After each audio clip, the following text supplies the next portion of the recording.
Imhotep. It is Wednesday, September 29th, 2021, and we are live. Welcome to the African History Network show right here on 910 AM Superstation, Future Radio. I'm your host, Brother Michael Imhotep. All right, so we have a busy show today. This first topic I talked a little bit about on yesterday's show. Yesterday we were dealing with the FBI murderers increased nearly 30% in 2020, and we talked a little bit about the story that came out yesterday dealing with Senator Tim Scott and the negotiations dealing with the George Floyd Justice and Policing Act. George Floyd Justice and Policing Act, the negotiations with Democrats that collapsed. And Senator Tim Scott put out this narrative that negotiations collapsed because Democrats wanted to defund the police, and that was in the George Floyd Justice and Policing Act. Well, the story that we shared yesterday here on the show, and we're going to go a little deeper into it today. We just talked about it for a couple minutes yesterday. The story from theweek.com, two police unions, their statements are contradicting what Senator Tim Scott said, and it appears that Senator Tim Scott is lying. Okay. Police groups say defunding the police was not proposed in reform talks. They counter Senator Tim Scott's claims. All right. On yesterday's show, we just talked very briefly about this article that came out on Tuesday, September 28th. And I sent this article to Roland Martin shortly before he did the Tuesday edition of Roland Martin Unfiltered. So Roland talked about this article yesterday. I sent it to his producer and sent it to him. So I don't know if he saw it before I sent it, but he showed this article on the show yesterday. We showed it here. Since then, Washington Post has one. Washington Post has an article that came out yesterday as well, and thegrill.com. Largest U.S. police union group appears to counter Senator Tim Scott's argument that Democrats sought to defund police in reform negotiations. Okay, we're going to talk about this a little bit. Roland talked about this again today on Roland Martin Unfiltered. It appears Senator Tim Scott is lying. Senator Tim Scott went on Face the Nation this past Sunday to continue what appears to be a lie. We'll talk about that. Then also on yesterday's show, we continued our discussion dealing with the conviction of R. Kelly, who was convicted on Monday in a federal court in Brooklyn. But I started talking about we did a segment dealing with R. Kelly, the Jezebel Stereotype, Hypersexualization, Adultification bias in Black girls. Okay. R. Kelly, the Jezebel Stereotype, Hypersexualization, Adultification bias in Black girls. And it was a deep history lesson. And we dealt with the origins of the Jezebel Stereotype, and we dealt with how African women during the enslavement process were made to be breeders, wet nurses, prostitutes, concubines, etc. And these negative stereotypes surrounding African women's sexuality, African American women's sexuality, continued after slavery ended. So we ran out of time here on 910 AM Superstation. We continued the discussion. I kept broadcasting on my social media platform. So when I re-air Tuesday's broadcast, we ended up doing about 2 hours. So we went to a deep history lesson, and I cited some information from the Jim Crow Museum at Ferris State University. Okay. So we're going to continue that discussion today because I had more history and more information that I did not get a chance to get to on yesterday's show. So we're going to continue that discussion today as well. This is much bigger than R. Kelly, even though he's guilty and his ass should have been in prison 30 years ago. But we have to understand all this within the context of white supremacy and racism, and how the sexuality of African Americans in general, but especially African American women, how that sexuality is seen within the context of white supremacy and racism, and a legacy of slavery as well. Okay, so we'll talk about that also. All right. On the African History Network show, we focus on educating, empowering, and inspiring people of African descent throughout the diaspora and around the world. Because right now, it's corrects your own behavior. What you do for yourself, what you do to yourself, and what you allow other people to do to you and get away with is based upon what you think about yourself. What you think about yourself is based upon what you have been taught about yourself. What you've been taught about yourself is based upon everything you've read, heard, and seen about yourself. So when you control the radius of a man or woman's thoughts, you can control the circumference of his or her actions, because the mind can't do it, teach what it doesn't know. Visit our website, AfricanHistoryNetwork.com. We have class number 1 of our most popular online course I've ever taught, Ancient Kemet, the Moors, and the Ma'afa, Understanding the Transatlantic Slave Trade, what they didn't teach you in school. Class number 1 starts up Sunday, October 3rd. It's going to be 12 noon to 2 p.m. Eastern Standard Time. It's a 10-week online course. We deal with thousands of years of history and what led up to the transatlantic slave trade taking place. So visit our website. You can register for the class. We do the sessions live. All the sessions are recorded. You can go back and watch it over and over again. Okay. And we'll post a link here on the thread of the broadcast, and you can register for the class. Class is regularly $130. It's on sale $80 as soon as you register. There's bonus content that you can start watching also. All right. Okay, I want to jump into this first topic here because we're short on time. So Senator Tim Scott, so the news came out a couple of days ago that the talks had broken off with the Democrats, Senator Cory Booker and Representative Karen Bass, dealing with the George Floyd Justice and Policing Act. TheWeek.com had this article: largest U.S. police group appears to counter Senator Tim Scott's argument that Democrats sought to defund police in negotiations. In this article from September 28th, it says Senator Tim Scott, Republican of South Carolina, has suggested that his police reform talks with Senator Cory Booker and Representative Bass fell apart primarily because Democrats sought to defund the police by making departments ineligible for funding if they failed to meet certain criteria. Now, two prominent police organizations, police unions, have come out and they put out a joint statement that counters what appears to invalidate what Senator Tim Scott said, okay, without naming Tim Scott in their statement, okay? And what they said was, and we're going to go to this here, despite so a pair of prominent police organizations, the Internal Association of Chiefs of Police and the Fraternal Order of Police, the Internal Association of Chiefs of Police and the Fraternal Order of Police, appeared to push back against Senator Tim Scott's argument in a statement on Tuesday. They said, despite some media reports, at no point did either legislative draft propose, at no point did any legislative draft propose defunding the police. Okay, despite some media reports, at no point did any legislative draft propose defunding the police. In fact, the legislation specifically provided additional funding to assist law enforcement agencies in training, agency accreditation, and data collection initiatives. Those provisions, end quote. That was the joint statement from the International Association of Chiefs of Police and the Fraternal Order of Police, FOP. Those provisions would have helped strengthen law enforcement, improve community police engagement, quote, without compromising management and officers' rights, authorities, and legal protections, the statement continues. Okay, now that's from TheWeek.com. They have a good article. There's also a really good one here from the Washington Post. All right. And Senator Tim Scott was on Face the Nation this past Sunday. We're going to go to clip 1 here, Shakita, in just a second. I'm going to let you hear the lines he was telling on Face the Nation.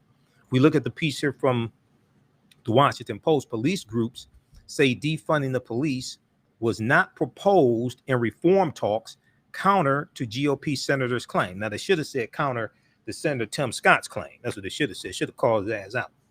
Call him out because he went out running his mouth. Because, see, thegrill.com called him out. Now, The Week in there, let me see. Hold on. What did the week say? Let me go back and look at this. Yeah, they'll see the week called him out. They have it in their title. Washington Post should have put his name in their title. He went on Face the Nation running his mouth. So put his name in the title of the article. Police groups say defunding the police was not proposed in reform talks, counter to Senator Tim Scott's claims on Face the Nation this past Sunday. Two of the country's largest groups representing police officers said Tuesday, September 28th, quote unquote, defunding the police was not proposed in the policing reform negotiations that fell apart in Congress last week in an apparent pushback against the lead Republican negotiators' claim. Senator Tim Scott should have said, put his name up in there, okay? He up here buck dancing for white people. Put his name out there. Senator Tim Scott. He was the lead negotiator. Don't hide his name. Let's go to clip one. This is from Roland Martin Unfiltered from today, September 29th. Roland played the clip from Face the Nation from Sunday, and then he played the clip from a year ago where Senator Tim Scott contradicts himself. Let's go to clip one, Shakita. I found the George Floyd Justice Act is dead because Senator Tim Scott, Senator Cory Booker, as well as Councilwoman Karen Bass couldn't come to an agreement. Scott spent lots of time on the Sunday shows, Fox News, Face the Nation. Blasting Democrats saying it's their fault. They walked away. So here's what he said on Face the Nation, talking to Margaret Brennan. He was talking about who caused the problem. Who caused the problem? And it was interesting because we played this 2-minute clip yesterday, and the reason I thought it was very interesting, as he was talking to them, because he was real clear.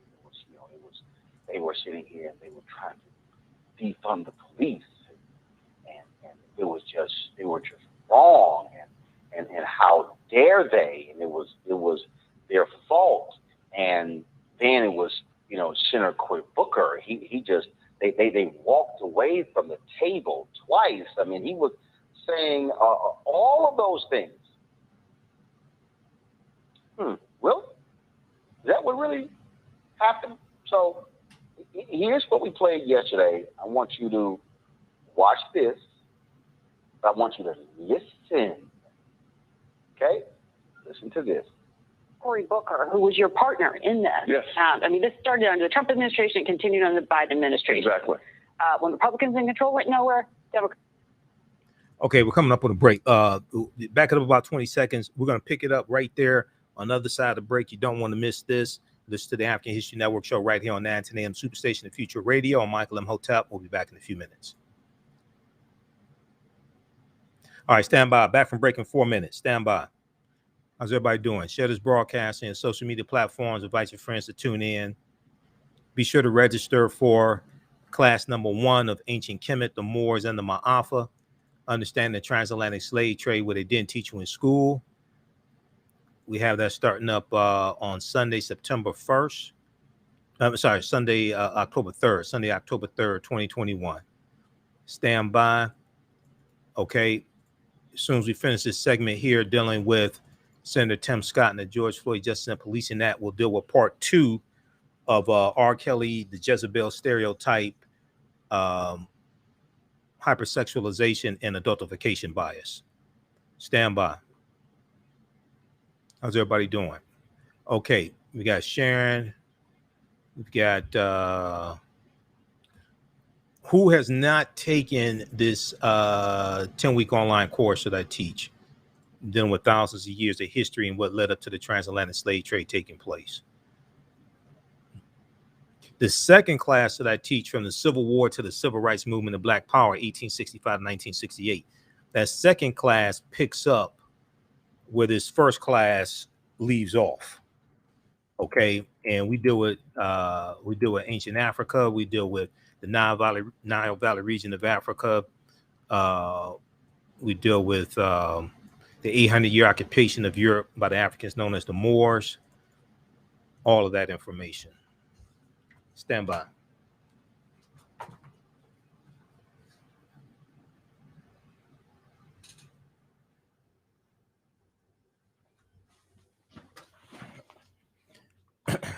All right.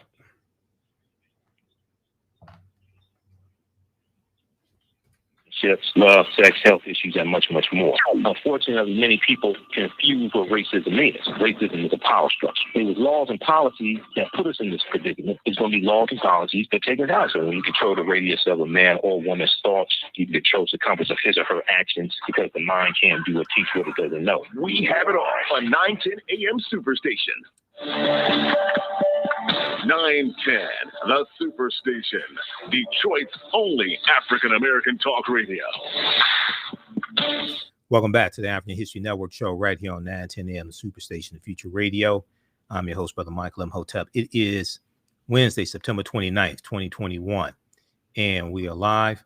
We're also broadcasting on our Facebook fan page, The African History Network, The African History Network, and our YouTube channel, Michael Imhotep, IMHOTEP. Right before the break, we were talking about this story that we talked about for just a couple of minutes yesterday, because we were dealing with some other stories yesterday. But the Washington Post, as well as the Week.com, has this article. Largest U.S. police group appears to counter Senator Tim Scott's argument that Democrats sought to defund police in reform negotiations. I want to go back to this clip here from Wednesday, September 29th, Roland Martin Unfiltered. Here's Senator Tim Scott on Face the Nation this past Sunday. Let's go back to the clip, Shakita. Really? Is that what really happened? So here's what we played yesterday. I want you to watch this, but I want you to listen. Okay? Listen to this. Cory Booker, who was your partner in this. Yes. I mean, this started under the Trump administration, continued under the Biden administration. Exactly. When Republicans in control went nowhere, Democrats in control, it's going nowhere. But both times, the folks that left the table were the Democrats. Let's just be clear that we have stayed at the table. The Justice Act provided clear direction to improve the quality of the experience for the communities at risk and the law enforcement officers who patrol those areas. So if you're still at the table, was the issue that you just couldn't deliver Republican votes? Absolutely not. What Senator Booker proposed to you with what he has described as a compromise? Once again, the fact is that last time around, we gave them 20 amendments to change the bill in any way they wanted to. This time, we said simply this: I am not going to participate in reducing funding for the police after we saw major city after major city to fund the police. Many provisions in this bill that he wanted me to agree to limited or reduced funding for the police. That's a lose. That's a lose proposition. When you reduce funding for police, you actually lose lives in the communities. Our approach was a win-win approach. We want the best wearing the badge, and we want the vulnerable protected. So when you tie funding losses in this legislation, you should expect an allergic reaction from me. But they would say, and Senator Booker's team has said publicly in interviews he's done, that there wasn't a net loss of funding. In fact, there was funding being increased in terms of increased mental health funding specifically, that there were specific programs for recruitment and training funding increases, body-worn camera funding increases, data collection. Yes. So that's not cutting funding. It might be allocating it in different ways. Actually, here's what we know. We have about $1 billion in grant money that goes to police. When you start saying in order to receive those dollars, you must do A, B, and C. And if you don't do A, B, and C, you literally lose eligibility for the two major pots of money, the burn grants and the COP grants. When you tell local law enforcement agencies that you are ineligible for money, that's defunding the police. There's no way to spin that. You can spin it by saying— This would codify the Trump executive order. Let me finish. The Trump executive order I actually agreed to. What I did not agree to was the cuts that come from non-compliance. Okay. So he says, I did not agree to the cuts of non-compliance. But did he remember what came out of his mouth a year ago when he was talking to Judy Woodruff on PBS? roll it. Thank you so much for joining us. I want to ask you first about some of the Democrats' reaction. They are saying, yes, this is a move in the right direction, but the Senate Minority Leader Chuck Schumer said today that it doesn't rise to the moment. We heard House Speaker Nancy Pelosi say it's inadequate. Do you think you will be able to get enough Democratic votes to get this to a debate and a vote on the Senate floor? Well, if we do not, then they'll have to explain to the families that I met with yesterday at the White House and the families that I met with yesterday in my office on why we're not willing to take seriously some of the changes that are important to those families who've lost loved ones because of the police interaction. This bill, modeled after much of the House bill, is an important step in the right direction. It also includes the focus of the president and the priorities in the executive order. So we have a chance to do something meaningful for the American people, especially communities of color who are losing confidence in the institutions of authority in this country. Well, Senator, as you know, Democrats are calling for an outright ban on certain measures like a chokehold or the so-called no-knock warrant. In your proposal, you are saying these things should be tied to federal funding, that if departments go ahead with them, they risk losing funding. And yet you also said today that this is something that should be debated. The chokehold should be debated for the American people to hear. So it sounds like you're open to a complete ban on a chokehold. Is that right? Well, I would say it this way. My legislation gets us to the position where if you are a law enforcement department that does not already have a ban on chokeholds, you do not have access to the federal funding. The House bill does not have the ability to actually, in my opinion, ban chokeholds. What they do is they defund states' revenue streams from the federal government. It's kind of the same thing, to be honest with you. The fact of the matter is that policing is a local government decision, not a federal decision. So I'd love to see how the Democrats thread that needle from federalism and the local department's ability to make the decisions. We do that through the refusing to give them the grant dollars. The White House and their executive order does the exact same thing through a certification process. So all three levers of government have the same objective. I think we get there if we keep working together, looking for a solution. So I hear a little bit. Wait.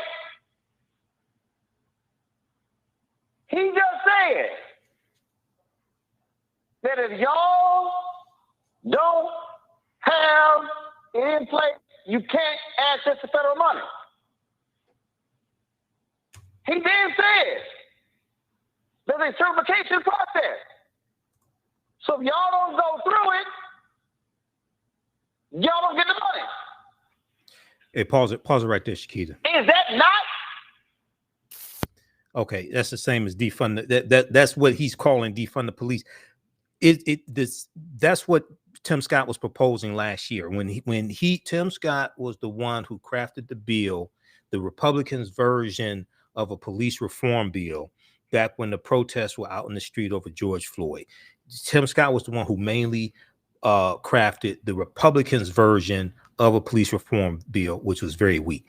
If we go back quickly here to this piece here from Washington Post, Senator Tim Scott is saying something differently now than what he said in 2020, July 2020, and he's out here. He was on Face the Nation, talking to Margaret Brennan on CBS this past Sunday, misstating what was in the bill. Defund the police is not in the bill in the George Floyd Justice and Policing Act, and two police associations have come out and said it. Two of the country's largest groups representing police officers said Tuesday, September 28th, that quote unquote defunding the police was not proposed in the policing reform negotiations that fell apart in Congress last week, in an apparent pushback against the lead Republican negotiators' claim, which was Senator Tim Scott.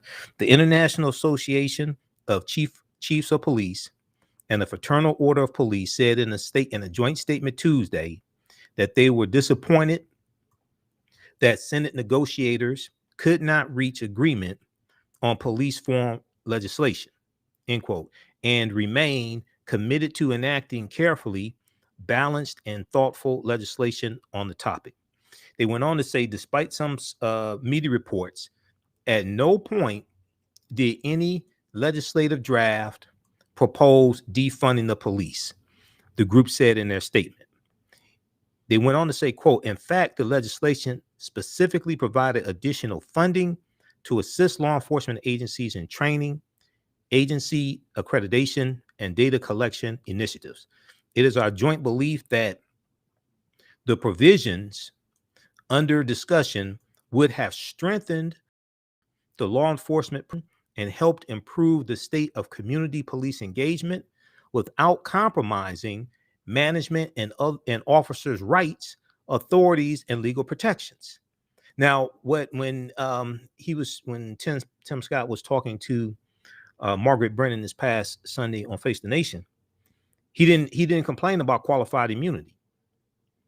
He didn't say qualified immunity was the sticking point, which is what we've heard previously was a sticking point. He didn't say qualified immunity was a sticking point. He shifts and said defunding the police, but the bill wasn't advocating defunding the police. There was nothing in the bill to defund the police, and 2 police associations have come out and confirmed that. Okay, Democrats last week ended months of negotiations that began after the murder of George Floyd, May 25th, 2020, and subsequent nationwide protests. Senator Cory Booker, Democrat, New Jersey, and Representative Karen Bass, Democrat, California, the party's lead negotiators said they had compromised repeatedly, but Republicans sought more concessions. The Democrats' final offer omitted any changes to the legal doctrine of qualified immunity, or Section 242 of the Civil Rights Act, that would have caused officers to face expanded civil or criminal accountability, taking a major sticking point for Republicans off the table completely. Okay, Democrats' final offer omitted any changes so their final offer removed qualified immunity. This is what it's saying. The Democrats' final offer omitted making any changes to qualified immunity. And Senator Tim Scott, now, I don't think Senator Tim Scott could have delivered 9 Republicans to vote for the bill. I don't think he could have delivered 9 Republicans to vote for the bill. And it's rumored that he wants to run for president in 2024. So what's going to have to happen is that Democrats are going to have to go it alone. They're going to have to do a carve out in the filibuster. Now, Joe Biden's already said that he supports a standing filibuster. He said that back. The information has come out recently about that, but he said that back about 3 months ago when he had the town hall meeting with Don Lemon, and people didn't pick up on that when he said that. He supported changing the filibuster back to a standing filibuster. So they're going to have to go it alone. Now, we've said it before here on this show. No Republicans in the House of Representatives voted for the George Floyd Justice and Policing Act. The George Floyd Justice and Policing Act passed the U.S. House of Representatives March 3rd, 2020, by a vote of 220 to 212. No Republicans in the U.S. House of Representatives voted for the George Floyd Justice and Policing Act. Do they have the count? Is this the article with the count in it? Oh, it's another article. Okay, it's another one from NBC News that has the count in it. No Republicans in the U.S. House of Representatives voted for the George Floyd Justice and Policing Act. And I doubt if you don't have, this one right here. This is one we want right here. House passes Police Reform Act named for George Floyd. House passes Police Reform Act named for George Floyd. This is from NBC News. This is from March 3rd, 2021. You know, we looked at judiciary.house.gov, which is part of the U.S. House of Representatives website, and we went through the fact sheet on the George Floyd Justice and Policing Act to look at what's in the bill, to break that down. George Floyd Justice and Policing Act passed, which is actually called HR 1280, 220 to 212. 212 Republicans voted no. The one Republican that made a mistake and voted for the bill, Representative Lance Gooden, Republican of Texas, he put out a tweet saying he made a mistake and voted for the bill and he was going to change his vote. 0 Republicans in the House voted for the bill. Go read this full article right here. We talked about this when this came out March 3rd, 2021. All right. So you're going to hear more about this. Senator Tim Scott is just out there just lying, it appears. And he stuck his foot in it this time. He really stuck his foot in it this time. All right. Speaking of people sticking their foot in things and being in trouble, yesterday we dealt with part 1 of R. Kelly, the Jezebel Stereotype, Hypersexualization, and Adultification bias in Black girls. And we're looking at all this within the context of understanding history, white supremacy and racism, a legacy of slavery, etc. Okay, so we're gonna pick up where we left off. We ran out of time yesterday, and most of it we did it on my social media platforms. We ran out of time here on the 10 a.m. Superstation, but I want to make sure we squeeze some of this in here. So we were looking at information coming from Ferris State University's Jim Crow Museum. Ferris State University has a fantastic Jim Crow Museum. Dr. David Pilgrim is the curator there, and they have an online platform, and they deal with it's the Jim Crow Museum of Racist Memorabilia. Jim Crow Museum of Racist Memorabilia. This part of it deals with the Jezebel Stereotype. Okay, and this is what we want to zoom on right now. Okay, this picks up the quick recap from yesterday, because there's additional information that I have that we did not get a chance to get to. Okay, now, and this deals with the sexual abuse of African women historically, and it continues. And like I said, the only way that R. Kelly was able to get away with this for so long is because these were Black women he was doing this to, and Black girls. Because if these had been white women, he'd have been stopped 30 years ago, because you only protect what you respect. Okay, you only protect what you respect. And when we look at the study from Georgetown University's Center on Poverty that deals with Black girls are viewed less innocent. We talked about this yesterday, and this lays the foundation for what's known as adultification bias in Black girls. So when this article came out back in 2017, I dealt with it. Black girls are viewed as less innocent than white girls starting at age 5. Black girls are viewed as less innocent than white girls starting at age 5. And this is a study from Georgetown Law's Center on Poverty and Equality. Name of the study is called Girlhood Interrupted, the Erasure of Black Girls' Childhood. And the report shows that adults believe that Black girls seem older than white girls of the same age, and think that Black girls need less nurturing, Black girls need less protection, need less support, and need less comfort than white girls. The study also found that people assume that Black girls are more independent, know more about adult topics, and know more about sex than young white girls. The study also found that people assume that Black girls are more independent, know more about adult topics, and know more about sex than young white girls. And dealing with things like knowing more about sex among than young white girls, that perception is a legacy of slavery and a legacy of breeding, African women being sold as wet nurses and marketed as wet nurses, and also being sold as prostitutes and sold into prostitution even during slavery. This is a legacy of all that. Okay, now if we look at the If we look at this, pick this up here from the Ferris State University's Jim Crow Museum. We picked this up on page 3. The Jezebel stereotype was used during slavery as a rationalization for sexual relations between white men and black women, especially sexual unions involving slavers and slaves, especially sexual unions involving slavers and slaves. The Jezebel was depicted as a black woman or African woman with an insatiable appetite for sex. Okay, this is a caricature. This is a stereotype. Okay, we're not saying that it's wrong for black women to like sex. That's not what we're saying. We're understanding how all this is framed within the context of white supremacy and racism as a legacy of slavery, and understanding what happened during slavery and how this mindset and these stereotypes were carried over after slavery ended.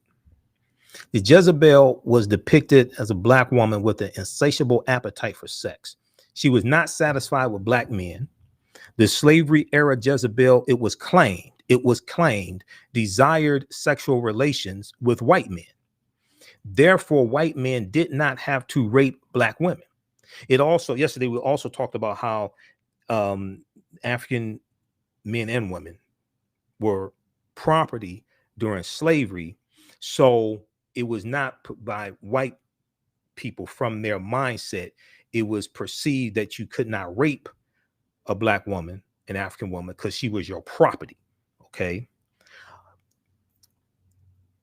James Redpath, 1859, an abolitionist, no less, wrote that slave women were gratified by the criminal advances of Saxons, Anglo-Saxons, white men, by Saxons. This view is contradicted, however, by Frederick Douglass, the abolitionist and former slave, who claimed that the slave woman is at the mercy of the fathers, sons, or brothers of her masters. Frederick Douglass's account is consistent with the accounts of other former slaves. Henry Bibbs, 1849, Henry Bibbs's master forced a young slave to be his son's concubine.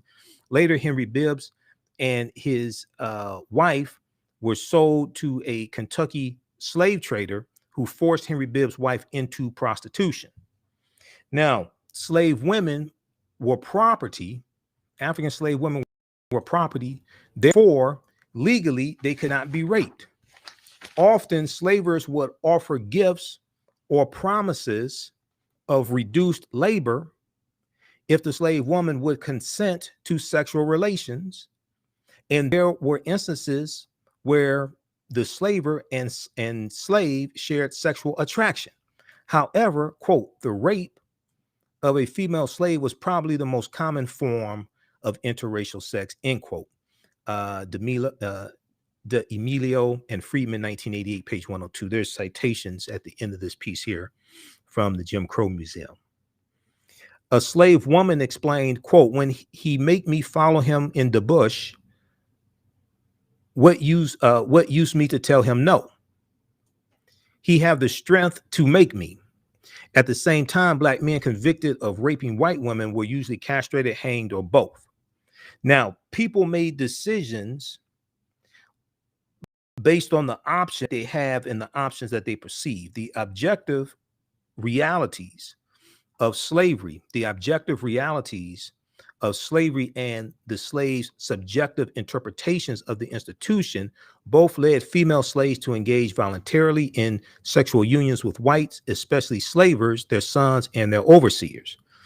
A slave who refused the sexual advances of her slaver risked being sold, beaten, raped, and having her husband or children sold. Many slave women conceded to sexual relations with whites, thereby reinforcing the belief that black women were lustful and available. Thereby reinforcing the belief that black women were lustful and available. The idea that black women or African women were naturally and inevitably sexually promiscuous was reinforced by several features of slavery institutions. African slaves, whether on the auction block or offered privately for sale, were often stripped naked and physically examined. In theory, this was done to ensure that they were healthy, able to reproduce, and equally important, to look for whipping scars, the presence of which implied that the slave was rebellious. In practice, however, stripping and touching of African slaves had a sexually exploitative, sometimes sadistic function. Nakedness, especially among young women in the 18th and 19th centuries, implied lack of civility, morality, and sexual restraint, even when the nakedness was forced. Nakedness, especially among women in the 18th and 19th centuries, implied lack of civility, morality, and sexual restraint, even when the nakedness was forced. African slaves of both sexes and all ages often wore few clothes or clothes so ragged that their legs, thighs, and chest were exposed. Conversely, white people, especially women, wore clothing over most of their bodies. The contrast between the clothing reinforced the beliefs that white women were civilized, modest, and sexually pure, whereas African women were uncivilized, immodest, and sexually aberrant. African slave women were also frequently pregnant. Now, they did not get pregnant by themselves, because I don't think it was in the Immaculate Conception like all Sept, who delivered the Annunciation from the Neter Dahuti. I don't think that's what that was. But African slave women were also frequently pregnant. The institution of slavery depended on African women to supply future slaves. By every method imaginable, African slave women were encouraged to reproduce. Some slavers, for example, offered a new pig for each child born to a slave family, a new dress to a slave woman for each surviving infant, or no work on Saturdays to African women who produced 6 children. Young African girls were encouraged to have sex as, quote unquote, anticipatory socialization for their later status as breeders. When they did reproduce, their fecundity was seen as proof of their insatiable sexual appetites. Deborah Gray White, a modern historian, wrote, major periodicals carried articles detailing optimal conditions under which bonded women were known to reproduce, and the merits of a particular breeder were often the topic of parlor or diner table conversations. The fact that something so personal and private became a matter of public discussion prompted one ex-slave to declare that, quote, women wasn't nothing but cattle, end quote. Women wasn't nothing but cattle, end quote. Once reproduction became a topic of public conversation, so did the African slave woman's sexual activities. The Jezebel stereotype is contradicted by several historical facts. Although African women, especially those with brown or tan skin and European features, were sometimes forced into prostitution for white men, quote, slaves had no prostitution and very little venereal disease within their communities, end quote. African slaves rarely chose spouses from among their blood relatives. Slavers often encouraged and sometimes mandated sexual promiscuity among their African slaves. Nevertheless, most slaves sought long-term monogamous relationships.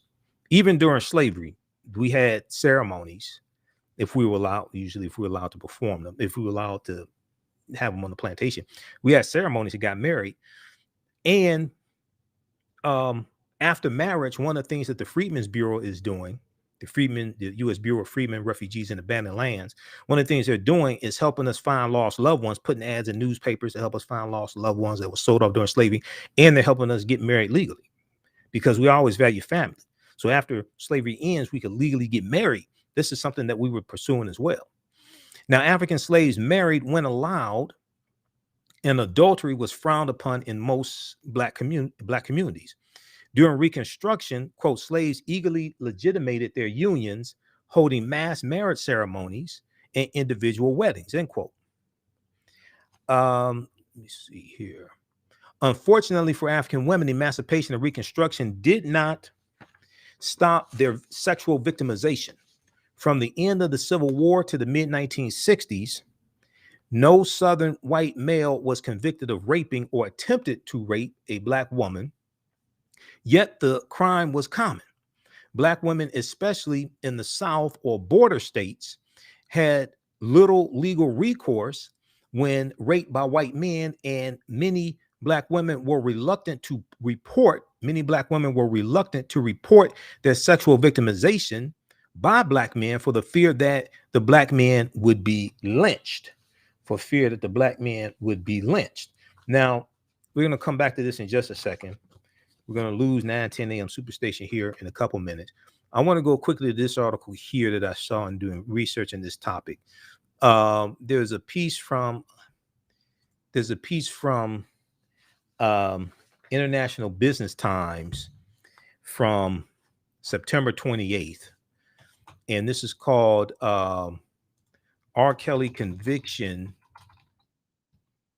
It's called R. Kelly Conviction Offers Measure of Justice for Long Silenced Black Women. But it goes into it goes into some history here. And let me pull this up. I had it for some reason. It went to a different article here. I had this queued up. This one right here. This is what I want. I want to look at page 2 of this article here. Okay. So we're going to come back to the one from Jim Crow Museum in just a minute. Okay, so this one here, R. Kelly Conviction Offers Measure of Justice for Long Silenced Black Women. If we throw this up and look at, actually it's page 4 that I want. Look at page 4 here in this piece. Last few paragraphs. Black girls also face obstacles. Black girls also face obstacles. Where is that? Right here. Of adultification and hypersexualization. From a young age, research shows making them more susceptible to abuse and subsequent dismissal in a country whose history of racial subjugation runs deep. A 2017 Georgetown study found that Black girls are seen as needing less protection and less nurturing than their white peers. We talked about that from Georgetown Law Center on Poverty. What those misguided projections translate to is no protection, said that was Kenyette Barnes, who's the co-founder of the Mute R. Kelly movement that started in 2017. Okay, so check out this piece also here. This is much bigger than R. Kelly. This operates within a system of white supremacy and racism with the legacy of slavery. His ass belongs in prison. Should have been in prison 30 years ago. But we got to understand this within this whole context. Okay, those watching on Facebook and YouTube, keep watching. We're going to keep going for a few more minutes. I've got more information in this other article I didn't get a chance to get to, the longer historical role of racism and sexual exploitation. Be sure to register for the new 10-week online course that I teach starting on Sunday. It's going to start on Sunday, October 3rd, 12 noon to 2 p.m. Eastern Standard Time, from the ancient Kemet, the Moors, and the Ma'afa. Understanding the transatlantic slave trade, where they didn't teach you in school. Ancient Kemet, the Moors, and the Ma'afa. Understanding the transatlantic slave trade, where they didn't teach you in school. We deal with thousands of years of history and what leads up to the transatlantic slave trade taking place. We also deal with the ancient African presence here in the Americas. When we study the transatlantic slave trade, we can start in 1619 or 1441 with the Portuguese going into Mauritania. We have to deal with thousands of years of history and also deal with the Khoisan, who have the oldest DNA on the planet, and they were in North, Central, and South America going back at least 56,000 years ago. And here in the land we call the United States of America, at least 51,700 years ago. We'll also deal with the 800-year occupation of Europe by the Africans known as the Moors. So register for that at AfricanHistoryNetwork.com. As soon as you register, you can start watching bonus content. Those watching on Facebook and YouTube, keep watching. We'll keep going for a few more minutes. Right now, let's correct wrong behaviors. Not over till we win Wakanda forever. And we'll talk to you tomorrow. Peace. All right, stand by. Stand by. Okay, we're going to keep going. How's everybody doing? Okay, share this broadcast on social media platforms. Invite your friends to tune in as well. Also, if you like this type of information, you can support the African History Network, $ the AHN Show through Cash App, $ the AHN Show through Cash App, also through PayPal, paypal.me/the AHN Show, paypal.me/the AHN Show. Okay, we're 6 days a week, so let's keep doing the research, stay on the air, keep broadcasting. And this is our official Cash App account, $ the AHN Show. You go to it, it shows my picture there and shows it'll say Michael. Okay, these other ones are fake African History Network Cash App accounts. All right, let's continue. So we have that one from International Business Times. This one here, I want to go back to the one here from the Jim Crow Museum, dealing with the Jezebel stereotype. This ties into history. I've been studying, I'm not just a historian, but I also been studying media and history of media for 30 years. Okay, going back to college. And if we look at, let me go back to this here. This is why the book from this particular book here from Donald Bogle is so important.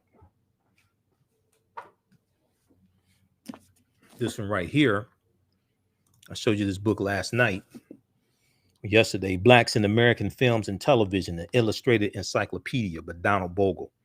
Blacks in American Films and Television, an Illustrated Encyclopedia by Donald Bogle, because all of the movies and TV shows up until about 1988, and the Cosby Show is in here, that had a significant African-American character, they have an entry in this encyclopedia.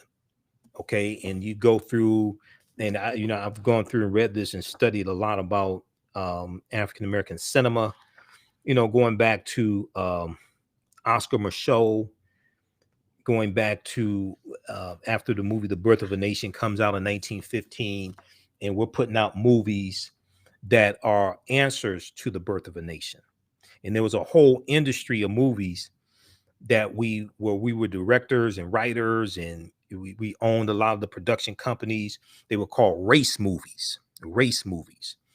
And this is before largely integration comes, and a lot of the actors from the race movies are going to go and be in big Hollywood movies, things like this. Even Dorothy Dandridge, before she was in Carmen Jones, she was in race movies. Okay. All right. So let's continue here. All right. Now, let me see which part I want to do with this. Okay. Yeah. Here we go. Continue. Page 6. Jezebel in the 20th century. Jezebel in the 20th century. The Jezebel stereotype in the 20th century. The portrayal of African women as Jezebel whores began in slavery, extended through the Jim Crow period, and continues today. Although the Mammy caricature was the dominant popular cultural image of African women from slavery to the 1950s, the depiction of African women as Jezebels was common in American material culture. Now, the Mammy was portrayed usually as being asexual and unattractive. and you would have the mammy caricature promoted also that felt non-threatening towards white women when it came to white men being attracted to the mammy. The white man, well, sometimes it may be, but generally the mammy was depicted as being asexual and not attractive. Okay, generally speaking. So women from from slavery to the 1950s, the depiction of black women as Jezebels was common in American material culture. Everyday items such as ashtrays, postcards, sheet music, like you write music on sheet, like musical notes, sheet music, fishing lures, drinking glasses, and so forth, depicted naked or scantily dressed black women lacking modesty and sexual restraint. Now, they're going to have different things like this for white women as well, but white women are largely in society more protected. Even though they're the victims of misogyny, they're largely more protected than African American women are. And also, yesterday we talked about, if you missed yesterday's show, we dealt with the article from AtlantaBlackStar.com dealing with they were her property. And it's an article dealing with new research that shows that 40% of slave owners in the U.S. In the 1850 and 1860 census, 40% of slave owners were white women. Okay. And I've done an entire presentation dealing with this topic here and research from Professor Stephanie E. Jones Rogers. This article from AtlantaBlackStar.com, research by Black female professor reveals startling truth that white women made up 40% of slave owners. This is from May 25th, 2019. Some of you have seen the broadcast that I did dealing with this research here. But in the article, Professor Stephanie E. Jones Rogers, here's a picture of her here. She talks about orchestrated sexual assault, and how the rapes and it was planned oftentimes for the African woman to get pregnant, especially to be a wet nurse to the white female slave owner. If she was pregnant, if the white female slave owner was pregnant and didn't want to nurse her children, she needs to have an African slave that's either lactating, if not, get one pregnant so that she can give birth around the same time as your baby so she can breastfeed the white baby. So they talk about orchestrated sexual assault, but one of the things that Professor Stephanie E. Jones Rogers does, and the way she frames this history, is she also portrays she also shows that the African male slave was victimized at the very same time. Okay, the African male slave was victimized at the very same time.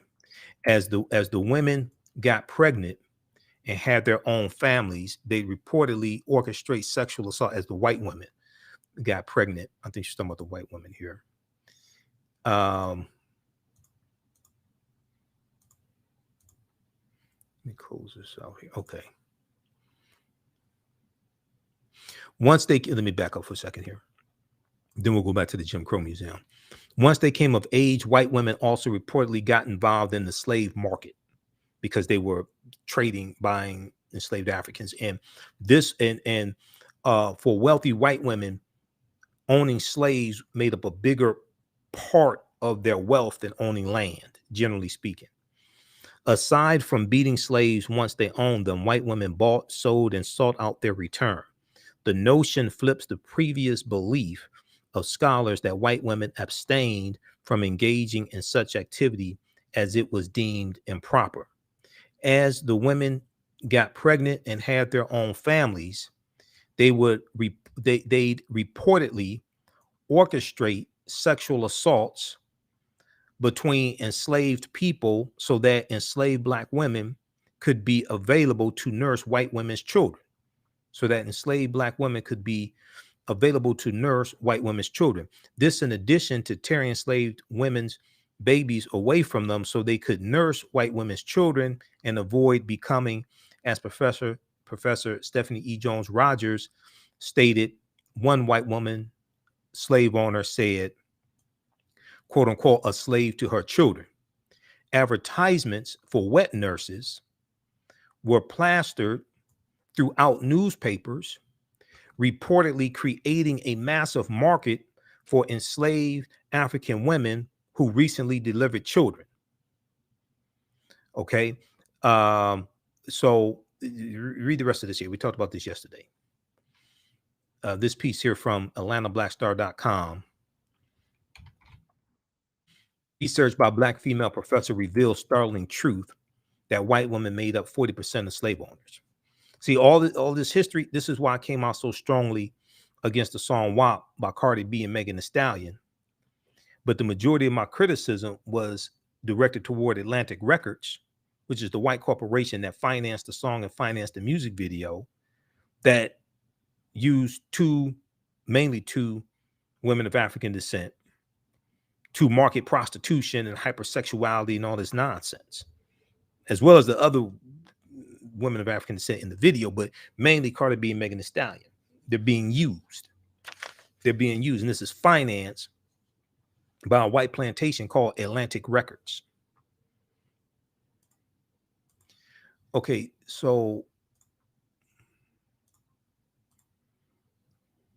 just as African women were sold or leased into prostitution during slavery. Now, back to the Jezebel Stereotype, Jim Crow Museum. Everyday items such as ashtrays, postcards, sheet music, fishing lures, drinking glasses, and so forth depicted naked or scantily dressed African women lacking modesty and sexual restraint. For example, a metal nutcracker from around the 1930s depicts a topless African woman, a topless black woman. The nut is placed under her skirt in her crotch and crushed. The nut is placed under her skirt in her crotch and crushed. Items like this one reflected and shaped white attitudes toward black female sexuality. Items like this one reflected and shaped white attitudes toward black female sexuality. An analysis of the Jezebel images in the Jim Crow Museum of Racist Memorabilia reveals several patterns. Many Jezebel objects caricature and mock women. See, as I've said numerous times before, and when we talk about the creation of the Jim Crow character, T.D. Rice, Thomas Dartmouth Rice, who was known as the Ethiopian delineator, but he was a white male stage performer. He creates this Jim Crow character 1828, 1829, and he adopts a Southern dialect, puts on tattered, torn clothing, and does caricatures and imitates African people on enslaved African people, showing us as being dim-witted. Okay, things like this. And then you're going to have, this becomes a big hit. He puts on blackface. This becomes a big hit. And you're going to have other white men who are going to imitate this. And they create minstrel show reviews, okay, and minstrel show troops. And the minstrel shows that dehumanized and lampooned and caricatured African people became the most popular form of entertainment in this country. It became popular in the South and the North. The minstrel shows, okay? And then we're going to see one of the biggest minstrel shows is going to start out on radio, created by Freeman Gosden and Charles Correll in the 1920s, called Amos and Andy. And Amos and Andy becomes the most popular radio show at one point in the country, the Amos and Andy show. And then it's going to go to TV, like the 50s or 60s. It goes to TV. The NAACP is going to speak out on it, and the show gets shut down. Now, when they do the Amos and Andy radio show, so I'm a big radio show buff. I'm a big radio show fan. I've listened to thousands of old episodes of old radio show. I ain't listening to really Amos and Andy, but everything from Gunsmoke to the Green Hornet, the Dragnet, to Fibber McGee and Molly, George Burns and Gracie Allen, the Great Gildersleeve, the Life of Riley, everything I've listened to. Oftentimes they would take promotional pictures of the Amos and Andy radio show to promote the show, okay? Newspapers, things like this. And they would show Freeman Gosden and Charles Correll on the radio, in the radio studio doing the Amos and Andy show, and they're in blackface. These two white men in blackface. Here's a depiction of Thomas Dartmouth Rice, T.D. Rice, around 1828. He becomes known as the father of minstrel. He becomes known as the father of American minstrelsy. He's known as the father of the minstrel shows. He creates this Jim Crow character, which comes from the song "Turn Around, Jump Around, I Jump Just So. Every time I turn around, I jump Jim Crow." And this is going to be the minstrel show songs. The minstrel shows become the most popular form of entertainment basically in the country.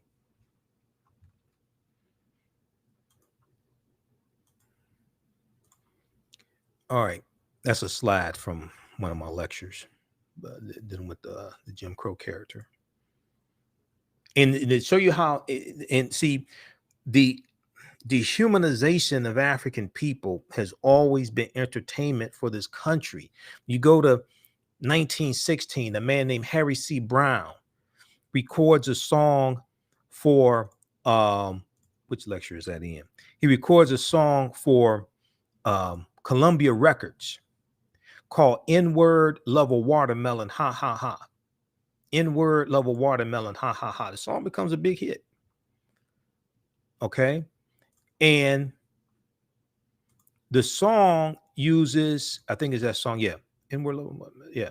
That song uses an Irish drinking song called "Turkey in the Straw" that became popular in the early 1800s. Turkey in the Straw.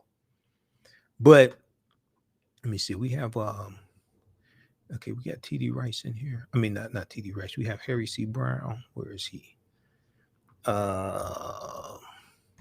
We'll find Harry C. Brown here. I want to show you this. It's on YouTube. The song is on YouTube. This is why I don't call out people the N-word, because I understand the history of this. N-Word Love a Watermelon, Ha Ha Ha. I think it's in my lecture, Empire Strikes Black, the propaganda of the media. I think it's in here. Yeah, this is right here. What's the slide number? What, 46? Let's look at this. Okay. This was the year after the movie The Birth of a Nation came out.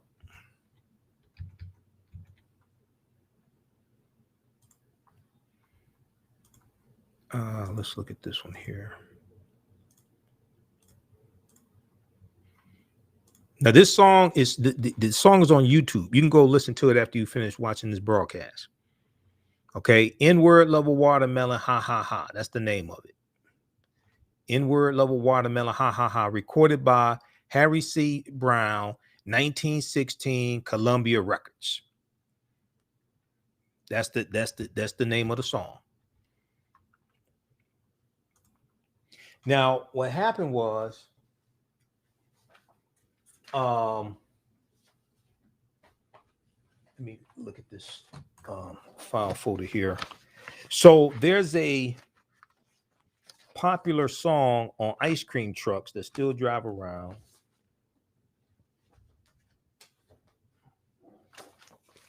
And I did a story from, I talked about this. There was a story from National Public Radio from, story came out about 2016.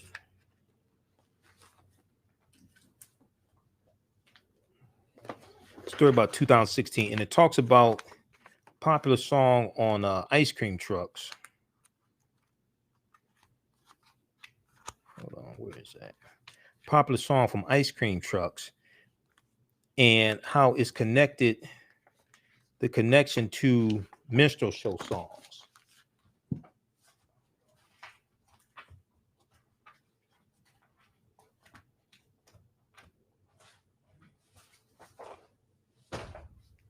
The connection to minstrel show songs. This piece here is called, this article from National Public Radio is called "The Racist History of one of the most popular ice cream truck songs. How did watermelons become a negative stereotype for African Americans?" Oh, you know what? That's my notes. I did a whole presentation on this. This is the name of. I should do that lecture again, to tell you the truth. That was a good one. I should redo that. I put together the notes on all this history on this. I should do that again. The National Public Radio in 2004 had this story here. Recall that ice cream truck song, "We Have Unpleasant News for You." Recall that ice cream truck song, "We Have Unpleasant News for You." This one right here. They go through and talk about N-word level watermelon. Ha ha ha. There's a popular ice cream truck song that's still played today on ice cream trucks, and it took the melody from N-word level watermelon. And what happened was, as people started moving from the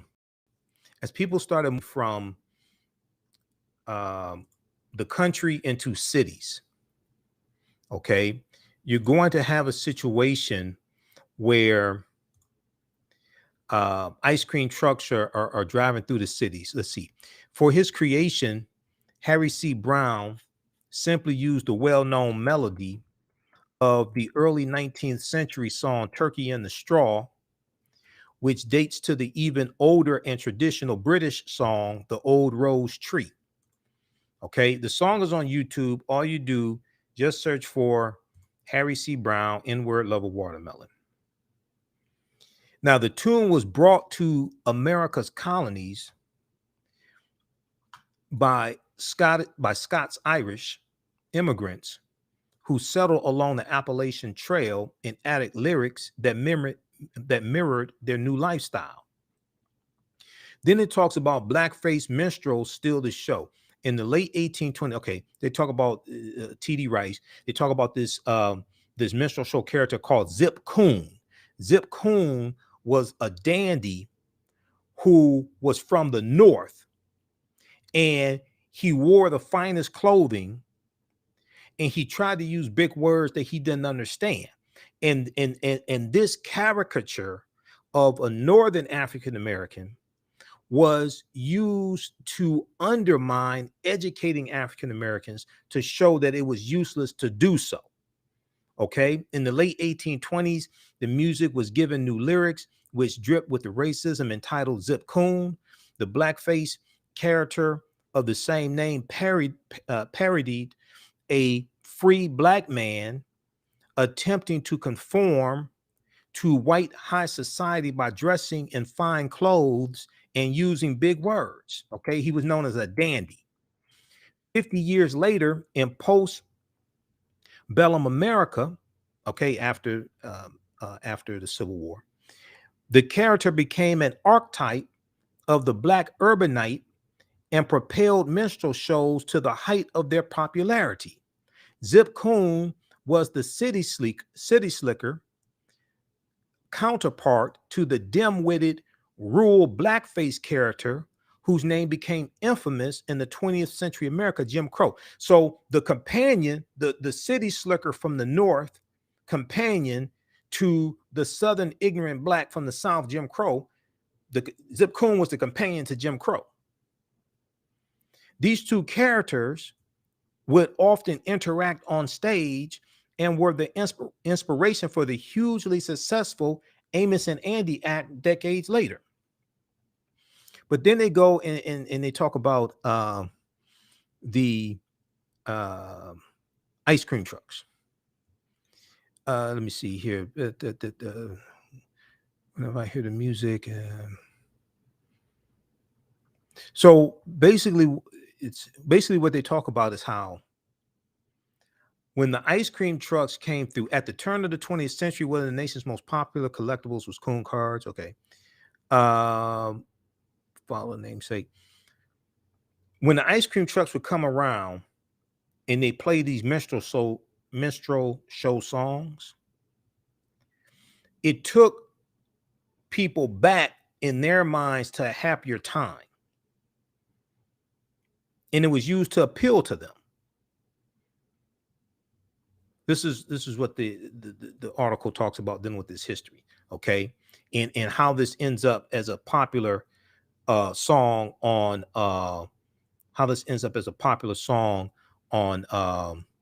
ice cream trucks today. Let me see something here.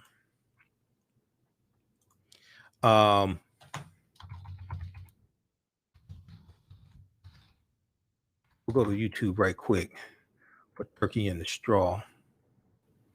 Let me see if we can get this. And let me see here. We just put a little bit of it, hopefully.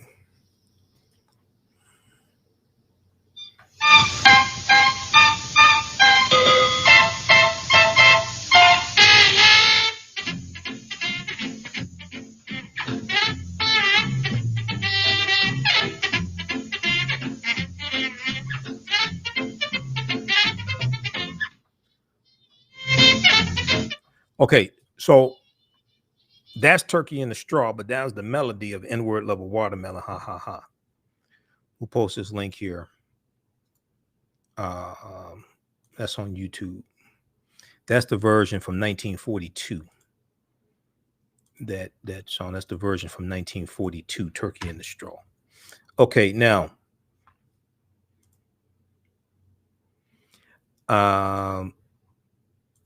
Let's see here. I'm going to go back here to this quickly because all this history is connected.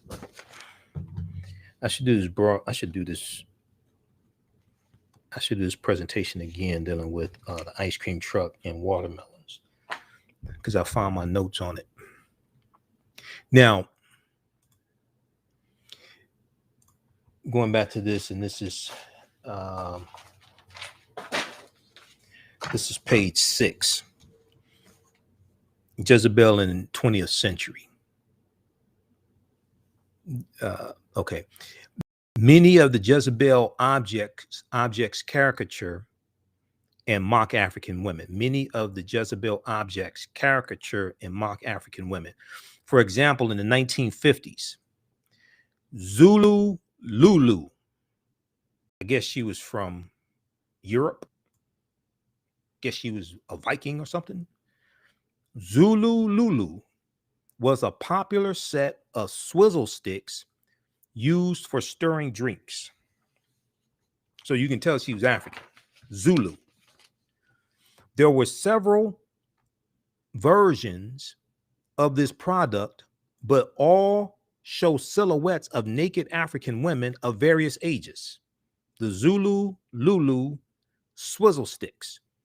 There were several versions of this product, but all show silhouettes of naked African women of various ages.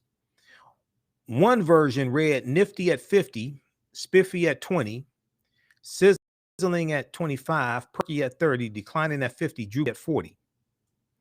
There were versions that included depictions of African women at 50 and 60 years of age.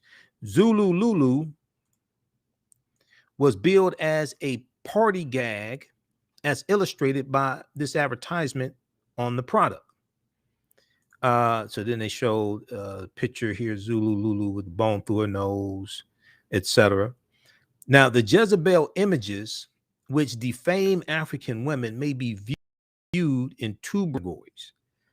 Okay, and I'm not going to have time to get deep into this, but you can read the rest, because this piece here, I printed out, is 22 pages, so you're going to have to read the rest of this yourself. The Jezebel images which defame African women may be viewed in two broad categories. The pathetic others and exotic others. The pathetic others and exotic others. Now, pathetic others include those depictions of African women as physically unattractive, unintelligent, and uncivilized. Physically unattractive, unintelligent, and uncivilized. These images suggest that African women in particular, and Black women in general, possess aberrant physical, social, and cultural traits. The African woman's features are distorted, her lips are exaggerated, her breasts sag, she is often inebriated, drunk.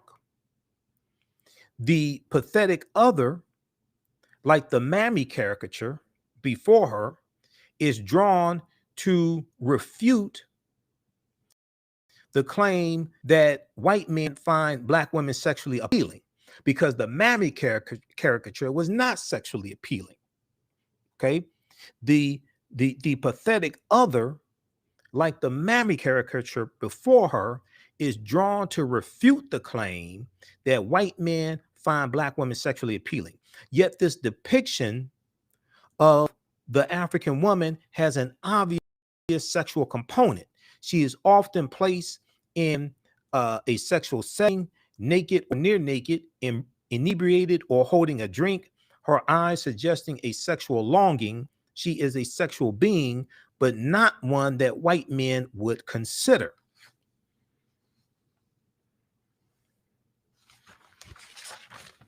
An example of the pathetic other is a banner circa 1930 showing a drunken African woman with the caption, "Martini anyone?"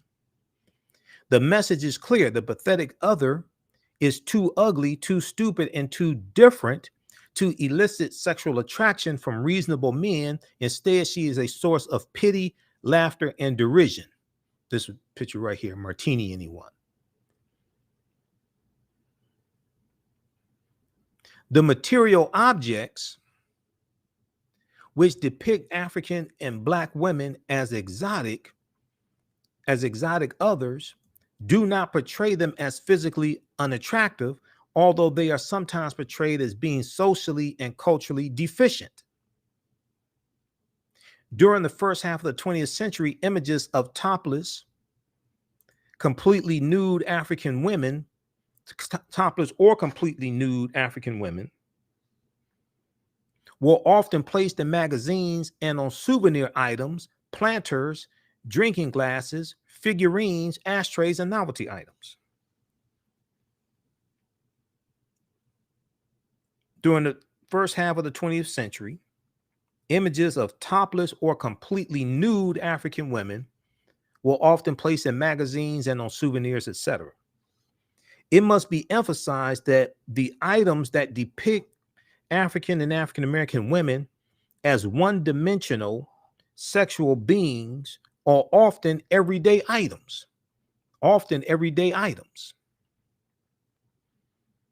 Found in the homes, garages, automobiles, and offices of quote-unquote mainstream Americans. These items are functional in addition to promoting anti-Black stereotypes. They also have practical utility. For example, a topless bust of a black woman with a fishing hook attached functions as an object of racial stereotyping and as a fishing lure. So they're integrating the dehumanization of African people into everyday objects and utilities and tools that white people would use. And so what this does is normalizes the dehumanization of African people, especially African women. One such object was the, quote, virgin fishing lucky lure. Virgin fishing lucky lure, circa 1950s. It has become a highly sought after collectible nationwide. An analysis of Jezebel images also reveals that black female children are sexually objectified. Black girls with the faces of pre-teenagers are drawn with adult-sized buttocks, which are exposed. So, see, when you have sexual abuse of African-American girls, and it's been so normalized by this white supremacist culture that this is one of the reasons why when African-American girls go missing, and African-American boys, but especially African-American girls, they don't get the media coverage that white girls would get. It's become it's so normalized, and they're deemed as needing less protection, know more about sex, etc., at younger ages.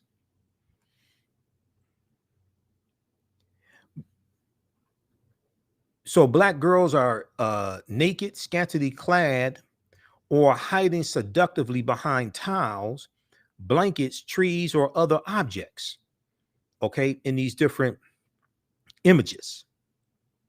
A 1949 postcard shows a naked black girl hiding her genitals with a paper fan. Although she has the appearance of a small child, she has noticeable breasts. So they're showing overly developed young black children, young black girls who have a history of, during slavery, being breeders at young ages, after they're, first entering the puberty, 13, 14, whatever. A 1914 postcard shows a naked black girl hiding her genitals with a paper fan. Although she has the appearance of a small child, she has noticeable breasts. When you go and look at these studies, they talk about how black girls appear to be older, look older than white girls of the same age. They appear to look older and appear to be more mature and know more about sex at a young age. The accompanying caption reads, "Honey, I was waiting for you down south." The sexual innuendo is obvious. Another postcard from the 1950s shows a black girl, approximately 8 years old, standing in a watermelon patch. She has a protruding stomach. The caption reads, I is not. It must be something I ate. It must be something I ate. Her exposed right shoulder and the churlish grin, Grin, suggests that the protruding stomach resulted from a sexual experience, not overeating. The portrayal of this prepubescent girl as pregnant suggests that black females are sexually active and sexually irresponsible even as children. The belief that black women are sexually promiscuous is propagated by innumerable images of pregnant black women and black women with large numbers of children. In 1947, a greeting card depicted a quote unquote black mammy bears the caption, quote, "I keeps right on sending them. I keeps right on sending them." Inside is a young black woman with 8 small children. The inside caption reads, "As long as you keep on having them." Now, in 1964, when Republican Barry Goldwater, who was against the 1964 Voting Rights Act, ran for president against Lyndon Baines Johnson, President Johnson's slogan, his political slogan was "All the way with LBJ," all the way with LBJ. A mid-1960s license plate shows a caricatured black woman pregnant with these words, quote, "I went all the way with LBJ." I went all the way with it. So they have this Southern dialect, the same type of Southern dialect that they had white people imitating during the minstrel shows in the 1830s, 40s, 50s, 60s, even after slavery ends. And then this goes into the Amos and Andy radio show in the 1920s and 30s. Now, President Johnson received overwhelming support from African-American voters. The image on the license plate, which also appeared on posters and smaller prints, insults African-Americans generally, African-American Democrats, and African-American women. So then it talks about the Jezebel Stereotype in movies, and the movie The Birth of a Nation, and the tragic mulatto, and things like this. This is a deep, deep history that's still with us today. But we don't understand it. Now, whatever's disseminated becomes imitated. We're impacted by it, but don't understand it. So go research this. This is at the Jim Crow Museum, Ferris State University. That's their website. They have a ton of information there. Lastly, this article here I talked about. So this came out when Cardi B and Megan Thee Stallion were allowed by white people to perform WAP at the Grammys, and they'll only let Negroes do something like this because you only protect what you respect. So they'll only let Negroes do something like this. This article here, this is from EndSexualExploitation.org. 2021 Grammy shows. 2021 Grammy Awards show normalizes systemic issues of sexual exploitation.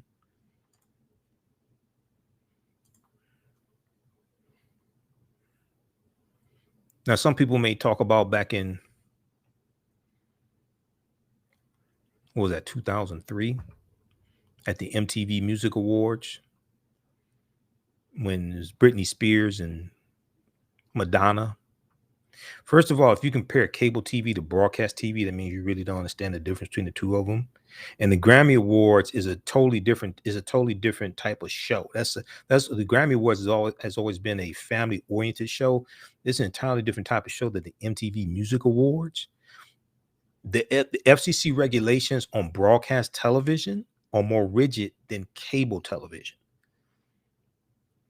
But even the performance that Cardi B and Megan Thee Stallion did, if you actually watched it and understand the song, was much more risque than what they did back whenever they did it with Madonna and Britney Spears.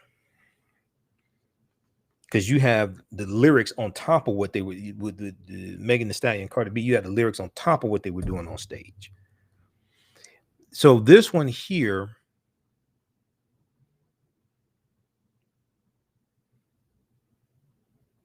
is let me see, where is that one? Got this here. Okay, let me pull this one up. 2021 Grammy Awards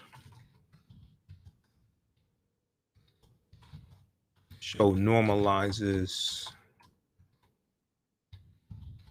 systemic issues of sexual exploitation.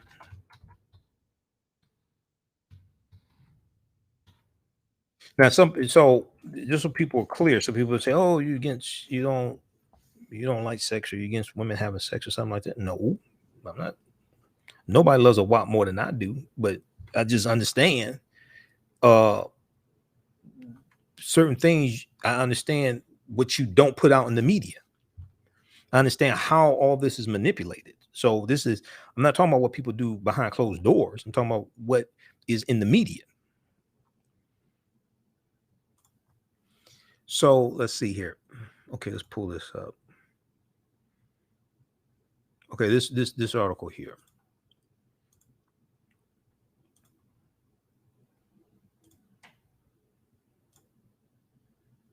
And the other thing, to compare this to back to, I think that was 2003 or something. It's like, okay, so we haven't learned anything in almost 20 years. We just gonna keep making the same stupid ass mistakes over and over again. That's not even logical.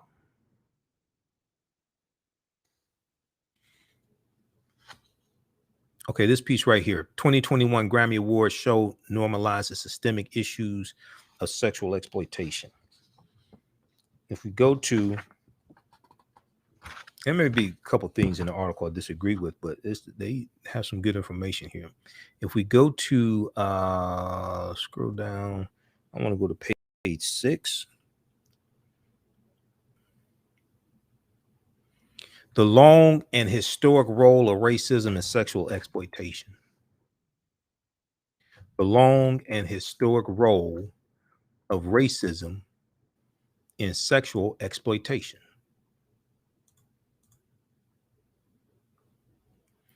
It's important to note that there are myriad diverse, unique, and beautiful cultural perspectives and expressions of sexuality. It's also important to note that in Western culture, the commercial sex industry has long been a haven for racial violence and oppression. In Western culture, the commercial sex industry has long been a haven for racial violence and oppression. In her more detailed analysis of the history of racism in the sex industry, NCOSE lawyer Kristen Price traced issues of race and sexual exploitation from their historical roots in America and their continuation in our modern context. Under chattel slavery in the antebellum South, before the Civil War, antebellum, before war, enslaved Black women were commonly raped by their owners and owners' friends. Sometimes they were abused so that their forced reproductive labor would produce children that the owner would not have to bother to buy. Sometimes they were abused so that their forced reproductive labor would produce children that the owner did not have to buy. Some women, particularly those who were light-skinned, were sold as sex slaves to white men in the euphemistically named fancy trade. Fancy trade. Now, yesterday we talked about the quadroon balls, because the quadroon balls were balls in the South. The white men often met the Black women at quadroon balls, a genteel sex market. And this was a sex market. They would have these like in Louisiana, like in New Orleans. And these would be biracial African-American women.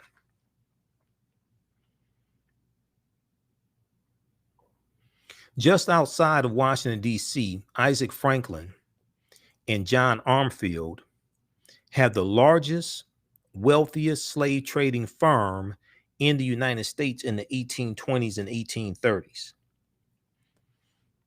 Isaac Franklin was one of the main pimps for the New Orleans sex trafficking market. Isaac Franklin was one of the main pimps for the New Orleans sex trafficking market. Both men joked in their letters to each other about the women they routinely raped.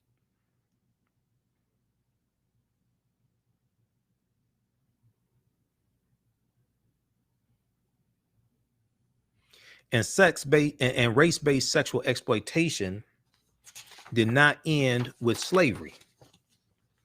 During the Jim Crow era, red light districts were placed in African American neighborhoods, and segregation did not stop white men from frequenting these red light districts where they would have prostitutes and different things like this, different aspects of the sex industry. A similar story played out in the North, with Southern Black women being promised big factory jobs and then forced into prostitution when they arrived. This sex trafficking was legal as Black women were unprotected by early anti-prostitution laws.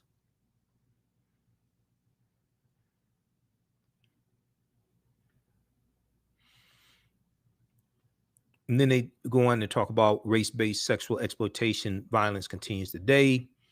Those sold into prostitution are disproportionately women and girls of color, and those buying those buying prostituted people are disproportionately white men. Those sold into prostitution are disproportionately women and girls of color, especially African American women and girls, and those buying prostituted people are disproportionately white men. Survivor leader Vednita Carter notes that strip clubs and massage parlors are typically zoned in Black neighborhoods, and white men still go to them to buy sex. All right, read the rest of this here. I don't have time to get through this whole article. This thing is, I printed the whole thing up. It's like about 10 pages. Okay, read the rest of this one here. 2021 Grammy Awards show normalizes systemic issues of sexual exploitation. This is from endsexualexploitation.org, but you can research this. You can Google that. We'll post a link here. Okay, lastly, I'm going to squeeze this clip in here because I'm not going to have time to get to it on tomorrow's show, I don't think. And I said we will play it and had it queued up. So this is from the Black News Channel. This is on the same topic here. This is on the Black News Channel. And this was from Aisha Moody Mills' new show, Amplified. And she's all right. I don't agree with everything she says, but she had Dream Hampton on, producer of Surviving R. Kelly. And this was after the verdict. Okay. So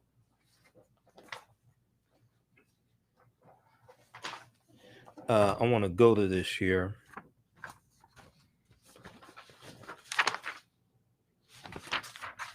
I want to go to this here and we'll cue this up just a second.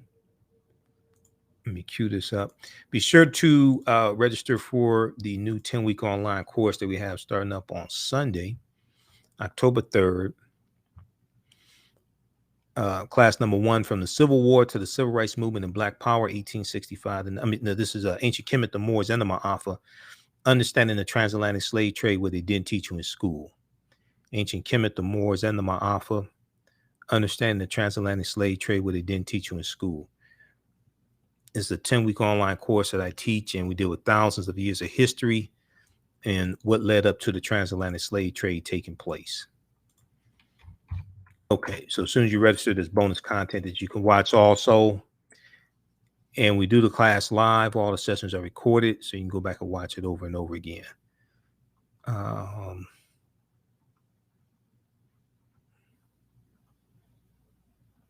Okay, here we go. Let's cue this up.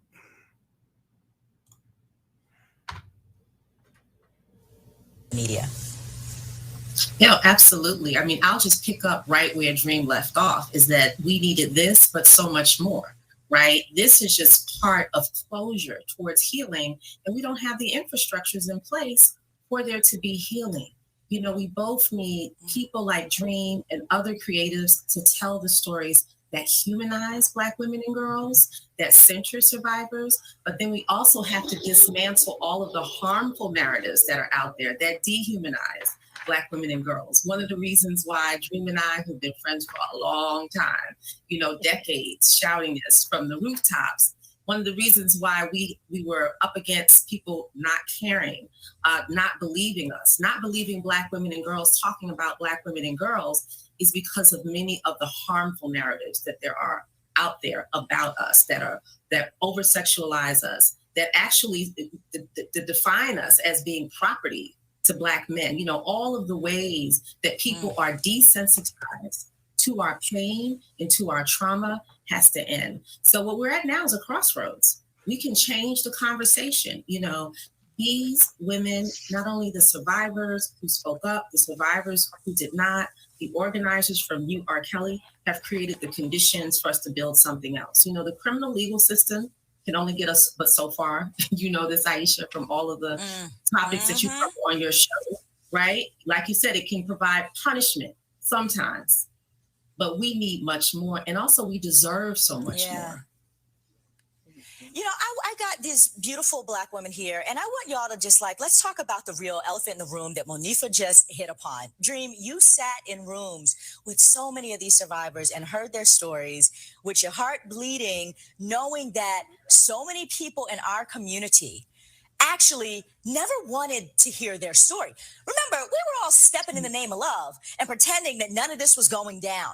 That I sit in this show and I so often talk about breaking down the patriarchy. I talk about white nationalism and how we need to figure out how to deal with structural isms. But the truth is that we need to figure out what's going on in our own community and why it is that our sisters, we don't pay enough attention to, that we are not believing them, that we're not looking for them. And I just, certainly we need a narrative shift, but I'm curious, in your experience over 2 decades of knowing that there's a story to tell and trying to seek it out, share with us, what was that like in the context of the R&B community and the hip hop community trying to break through with this accountability and conversation?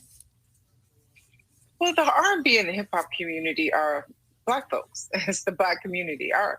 Kelly is a genre singer. In another era, he would have been called a race singer. He makes Black music for Black people.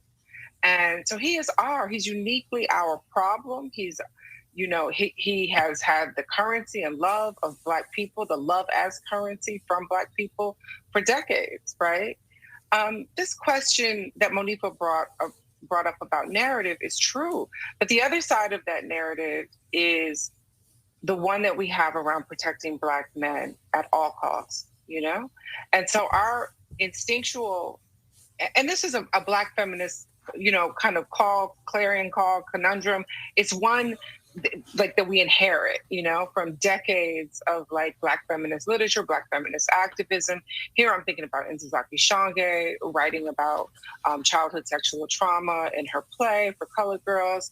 I'm thinking about Alice Walker a decade later with Color Purple and the backlash that she received. Surviving R. Kelly is not in that tradition. It's not some great piece of literature. It was a docuseries, but I knew to be prepared for a particular kind of backlash. The first thing that I ever wrote when I was writing about hip hop the last century was an essay, an editorial coming for Dr. Dre for beating Dee Barnes up in a public space.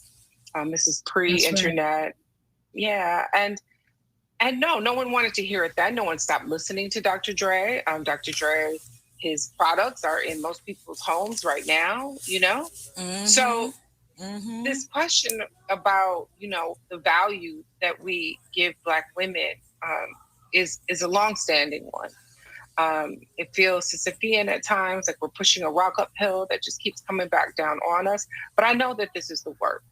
I know this is the work because I love my daughter. I love Monifa's daughters. I love Black girls. I love Black women. And yeah, we can't stop. Yeah, we just can't stop. yeah. We're worth it. Well, we have to we are ask doing this the question. work, and we Are you angry?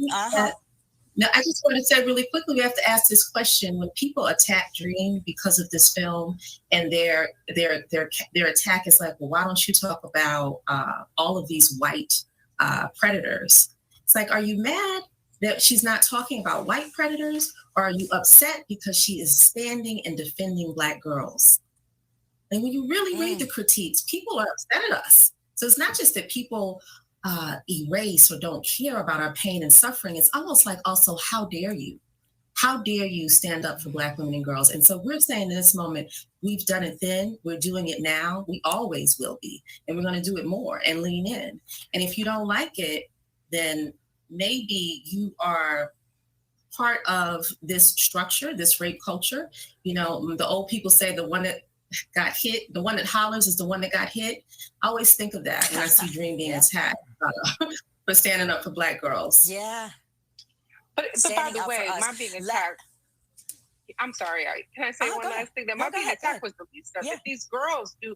These women sat down for my cameras knowing they all had open public social media accounts.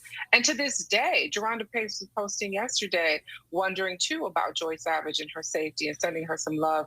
And there were trolls in her comments. So they knew what they were getting into. And so they're just incredibly brave. I mean, nothing that I face or any critique that I face is new.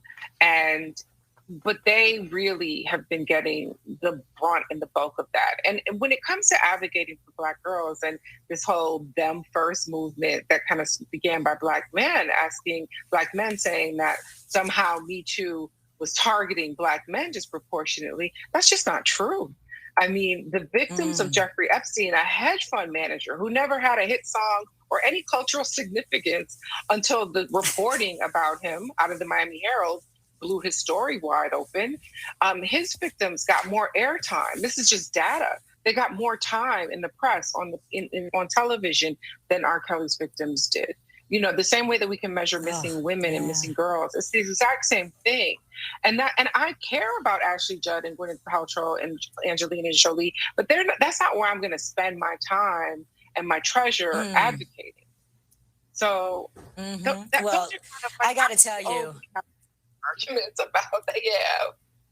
Go ahead, Aisha. Well, we are, as a culture, I'm just going to speak on behalf of the culture pieces that I represent, so grateful to both of you for being advocates, for standing up and defending us, all of us as Black women, girls. All right.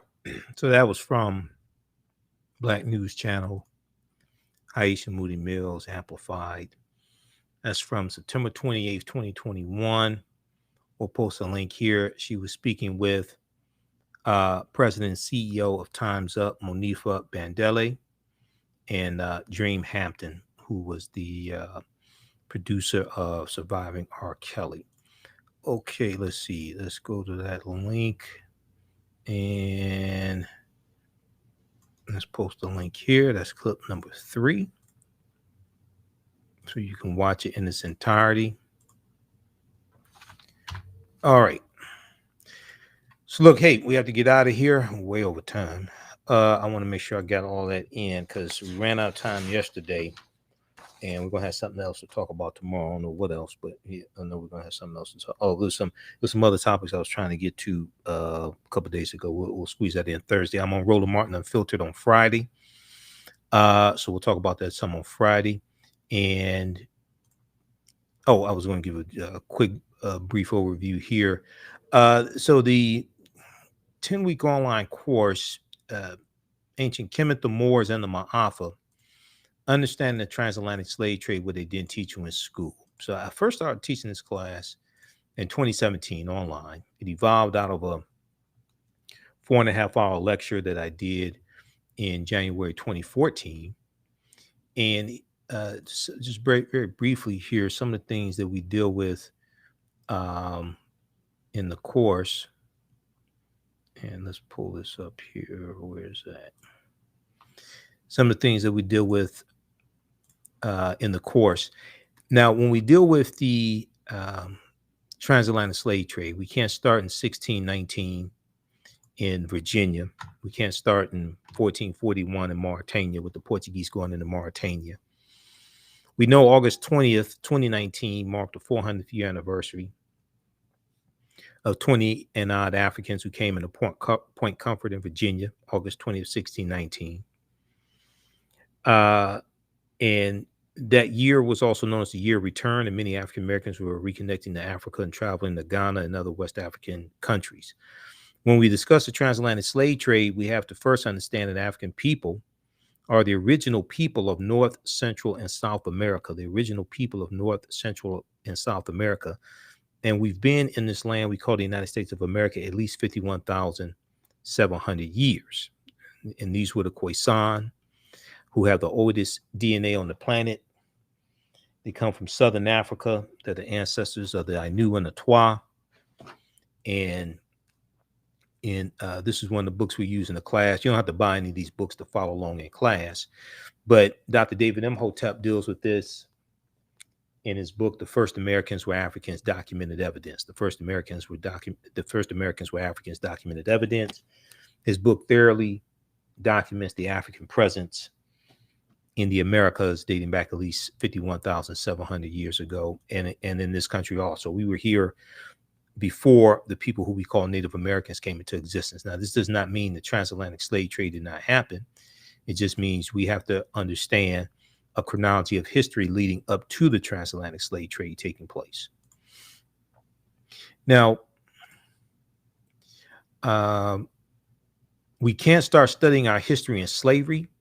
Even when we study the transatlantic slave trade, which is important to study, we can't start in 1619 or in the 1440s with the Portuguese getting involved. And the Portuguese are going to dominate for the transatlantic slave trade for the first 200 years. We have to understand the history chronologically and deal with the 800-year occupation of Europe by the Africans known as the Moors, who entered into the Iberian Peninsula in 711 AD, today known as Spain and Portugal, led by Tariq ibn Ziyad, the African Moorish general.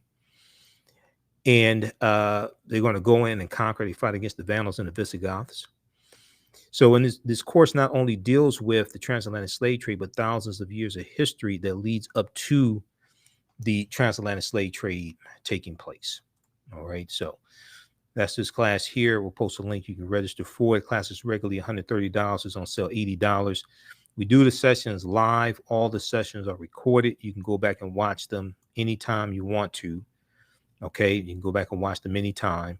And even after the 10-week course is over with, you still have access to the full course. You can go back if you want to watch it next year. You can go back and watch the full course. Okay. All right, we'll post a link here. As soon as you register, you can start watching bonus content. You can join us in class this weekend. We have to get out of here right now. It's correct. Wrong behavior is not over till we win. Wakanda forever.